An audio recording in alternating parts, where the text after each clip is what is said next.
my channel. So, ayun nga, dahil wala tayong masyadong ginagawa kahapon, no, weekend, gumawa ako ng ice cream, mango flavored. Wow, ang arte.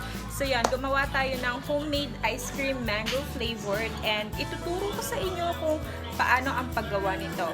Watch this!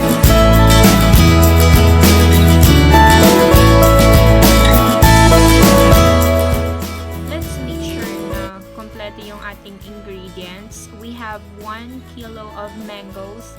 Make sure na yung matamis and hinog na siya. And then we have 2 Nestle all-purpose cream, and then 1 can of condensed milk. Any brand will do. Okay guys, so yung una nating gagawin, kailangan muna nating hatiin yung ating mga mangga.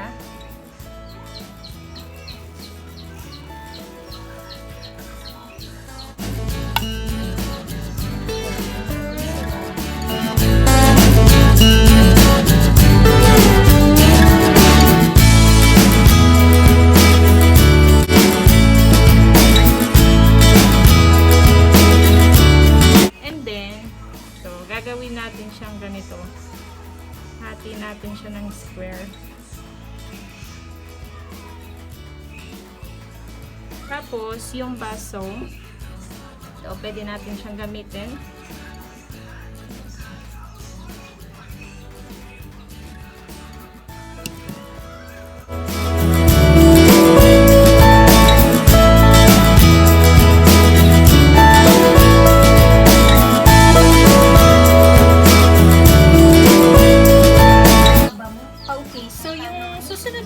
Gagawin guys is ilalagay natin yung ating mango dito sa blender.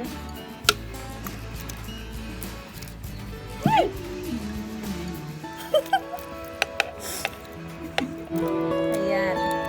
So ilalagay natin siya lahat.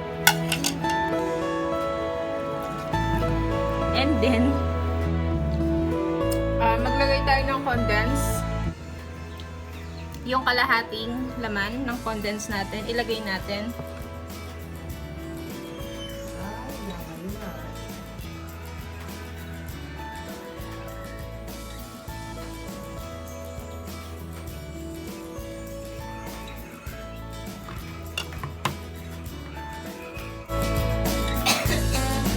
And then, isi-shake lang natin.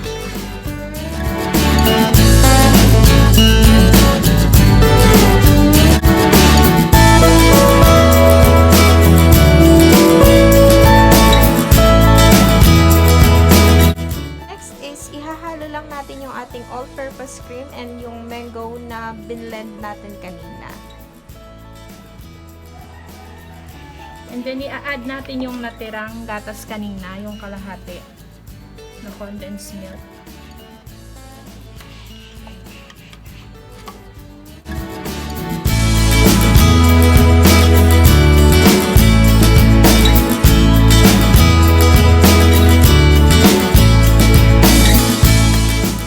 Okay, so nag-chop ako ng mga konting kanina, yung pinaggaling sa buto.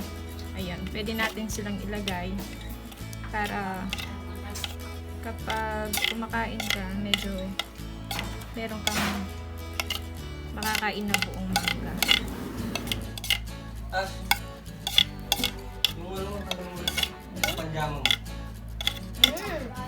Okay, so ready na siya. Then, ilagay na natin siya sa freezer hanggang tumigas na siya. Overnight pwede. Okay, it's tiki man time! Tikman natin kung masarap na siya.